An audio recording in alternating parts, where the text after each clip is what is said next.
Greetings, beloved Technicals Tinkers here, checking in on the 3D print operation for today. It's the middle of the day, which is typically when I start my videos, and then halfway through I'll send it over to my future self tomorrow to see how everything turns out. Quick exposition, I'm a small business owner. I have a business with nothing to do with 3D printing, but I'm into 3D printing. So I'm trying to concept here at home to see if I can make it work before I scale it up, put it in my warehouse, and become a billionaire. That's how this works, right? So follow along my journey.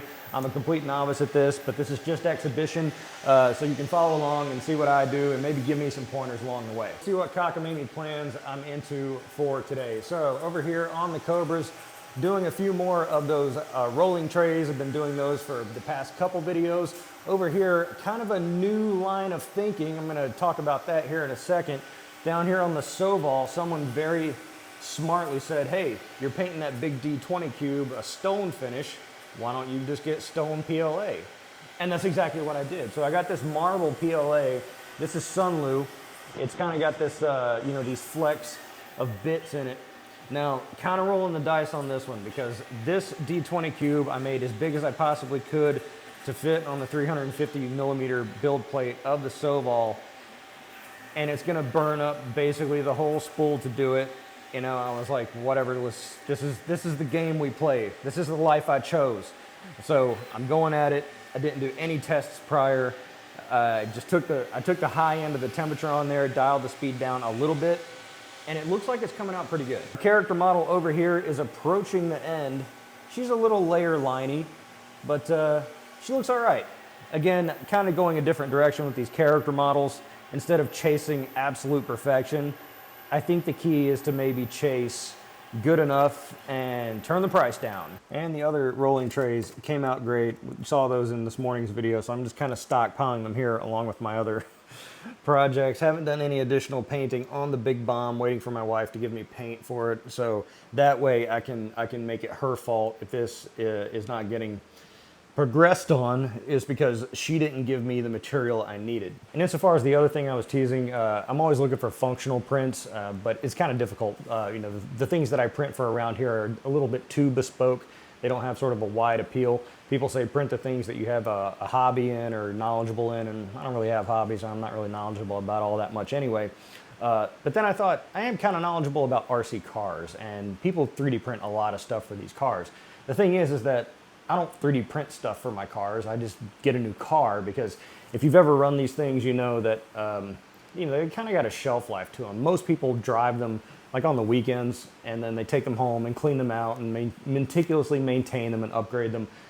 That's not what I do. I run these every single day, and I use it for lure coursing for my dogs. So exercising my dogs, it's a great way. It gets the energy out quickly, and they love chasing it. They're always ready to go and ready to chase it.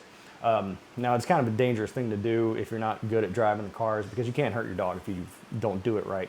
But I'm very safe about it. But I thought, you know, a lot of people might be inclined to use these to exercise their dogs if you kind of tuned it and made it a little bit sort of safer, or you set it up purposefully for lure coursing. And so my aim is to print a shell, an outer shell for this. This is the base model. This is an Arrma Senton.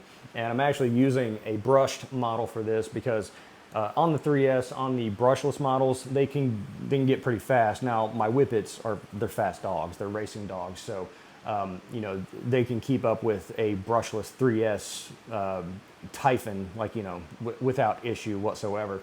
But they really seem to prefer the Sentons, and I think psychologically speaking, it's because they are able to catch it. And this can't perform really tight turns without sort of high siding and flipping over. And so I think that's why they prefer chasing the Senton, is because they can catch it, and that, you know, kind of reinforces the behavior. It gives them a sense of accomplishment when they do catch up with it. Kind of some things I don't like about it, though, is that the outer shell of the Senton is like this thin plastic, and over time, the first thing that ultimately breaks is the outer shell, because it's just being abused so much. It eventually rips and tears, and it kind of, like, you know, leaves the wires and stuff exposed. So what my aim is to measure this out and build an outer shell to protect and compartmentalize, keep all this stuff safe, all the dangerous stuff on the inside, and then perhaps add some things on the outside that would allow for clipping on, say, a toy, maybe some kind of like spring-mounted, like flexible sort of thing that you can clip a toy onto, so that way when the dog's chasing it, they grab the toy and they don't have to like grab at the car. Some additional, ideas is maybe something that can like fender wells to protect the tires, because my one dog, she's very smart. She'll bite the tires, and that way the car can't go anywhere, and it's like her catching it. So she's very astute with that, but I'm trying to prevent that, because ultimately they don't know this. Don't tell them the goal is to tire them out so they leave me alone and not not to chase the car. So I think there's a lot of promise with the RC. Maybe not just with me, like we're, printing struts and skid plates and things like that, because everyone does that. And if you look on Etsy, parts for cars, they're so cheap.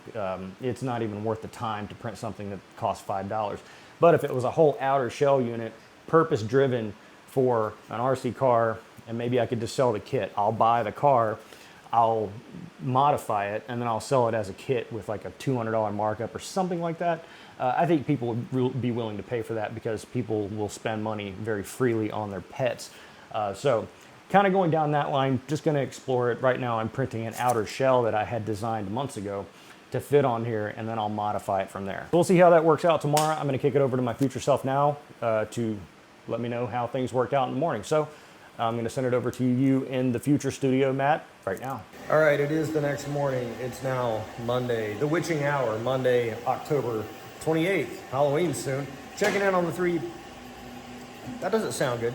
Checking in on the 3D print operation for today. Oh boy, it's always something, right? To see what kind of came out through the course of the night. We've got the big stone granite marble effect D20 chooching away here on the Sobol SV08. Was using this is from Sunlu, this marble effect filament. It's honestly coming out pretty good. It's a little squirrely around the bottom, but overall the rest of the print looks fantastic. It's a nice sort of clean looking finish. It looks, you see the layer lines, and I guess that's because of the pattern, the flecks, the speckles in the filament. Up here on Cobra number 2, we've got more of these silk rolling trays coming out, trying to burn up the rest of that spool. Over here on Cobra 3, our concept or our prototype print from what I was talking about in yesterday's video, the shell for the RC car. We'll take a closer look at that here shortly. And our character model came out. So let's go take a look. Let's take a closer look. And so yesterday I had the patience to actually sort of paint these gray parts on the Big Bomb. I've been putting it off because I hate painting, but I did it. Didn't do a great job, but a few areas left to touch up, because I don't know that these paint pens are really good for this kind of thing, for these big models. Maybe for these dots, but for these bigger areas, I'm gonna need some kind of like brush or something. And when it comes to like getting out actual paint and an actual paintbrush, that might be where I actually draw the line. And character model here, let's see if I can creatively cover up her areas. Came out pretty good. Now this model didn't have like areas that could be painted. I'm not hand painting that in Bamboo Studio. Probably like fleck off some of these smaller bits, but like the eyebrows, just filled it in, cleaned up the edges a little bit. It's easy enough to color in the eyes, the hair, the braids and whatnot, like her nails and the ropes. Those have easy borders that you can just kind of fill in with the paint tool in Bamboo Studio. And so this is only a 4-color model, and I presume I'll get some pushback on this, but this is kind of like the new theory that I'm having around these character models, because I've been having a ton of problems with supports, layer heights, and I've done I don't know how many different prints on these trying to get it sort of perfect, because I was my problem was I was reading comments. People were like, people aren't going to buy it unless it's absolutely perfect. It looks clean, no layer lines, because of these other people that do resin models and hand paint them. They do a very good job, and they charge like $50 for it. That's not nearly enough. But the people that I'm competing against, which isn't really competing if you're selling a different model, they're doing it from a place of like passion and art, and they like doing that kind of stuff. I don't like doing this. I want to print things and take them out of a box and ship them out. So why compete at all? And so my working theory is like, from a distance, this is one of her simpler models because it doesn't like have the eye makeup. There's not a lot of features, but from a distance, this is, if you're into spicy models, I guess, or figurines, it could be kind of cool. And so like my cost to print this, I could still make a healthy markup by charging around that $30, $40, $50 mark in its current form without having to really fuss over it, without having to print at 0.08 layer height or whatever, some ridiculous layer height with a lot of different color options. I'm thinking this is good enough. 20, 30 bucks, put it up, and it's 4 colors only. That means I can print it with 1 AMS unit, and you just offer it in your, like a choice of color. So the beige skin and the black are just standard, and then you choose your other color. So that would be for her hair, eyes, and her nails. And then you just stamp it out and you go from there. And you know, you make like 20, 30 bucks profit off of it. It takes a while to print, but you can print a few of these per build plate. That's my thinking, and I know I'm probably gonna get blowback on that. Like, no, you have to print it perfect. Perfection is the enemy of profit, or perfection is the enemy of productivity. I've heard it both ways, and I believe both of those to be true. When you sit around fussing and trying to perfect things, it really slows you down, and you need speed in all types of business.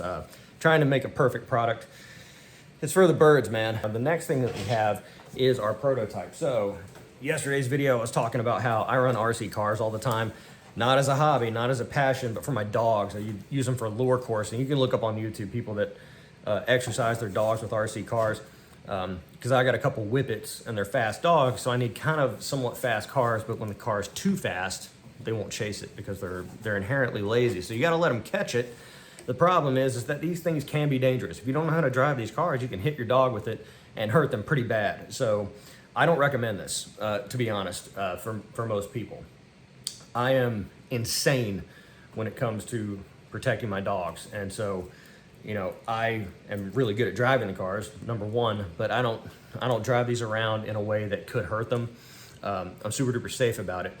But currently I just run them in their current form, but when they catch it, they'll like, you know, start biting at it and stuff. And it always kind of worries me a little bit that they're going to get through into wires and stuff. And so my thinking is to design an aftermarket shell for these various cars.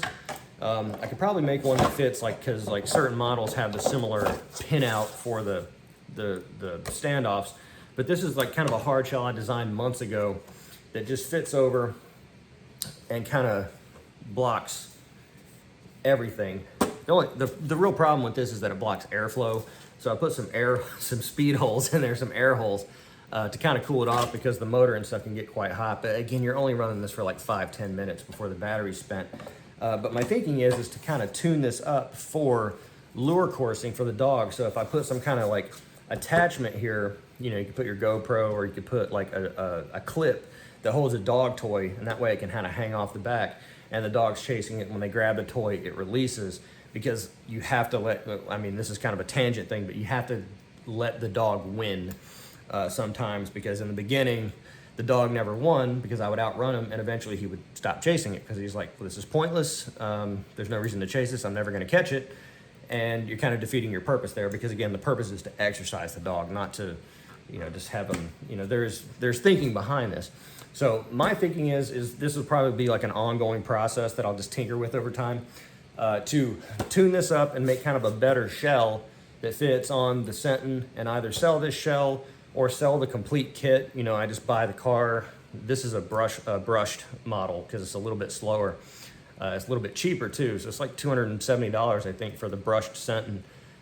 So I just like buy it in, do all my tuning, you know, remove the guards and things like that, and then sell it for $400 or $500 or whatever.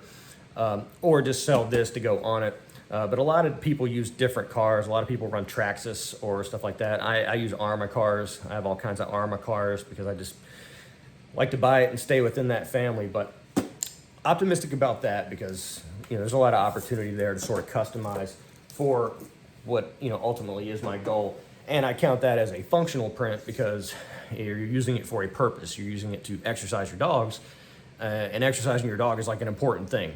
You take your dog outside. A lot of people just walk their dog like on a leash for 20, 30 minutes. You're not really exercising the dog. It's just walking around. Like, sure, people say, oh, you're exhausting the mental energy, but like me, I'm about exhausting that physical energy and getting it out. And, you know, some people will be like, well, you just have to walk them for longer. Like, you know, you're gonna walk your dog 2 hours a day? I ain't got the time for that. this is a great way. This is why I like the lure coursing. So gonna be working on that, gonna be working on the character models, hopefully getting some up on the site. Still printing a bunch of rolling trays to fill my order for the big order I got from the smoke shop company. And then maybe get the bomb on the Etsy as well. That would be nice. I think I want to print another version of the small one once the P1P is free. So that's what I'm working on today. Appreciate all the new subscribers. Let me know what you think in the comments below. Be sure to like the video and subscribe for more content like this. I'm The Technicals. See you next time.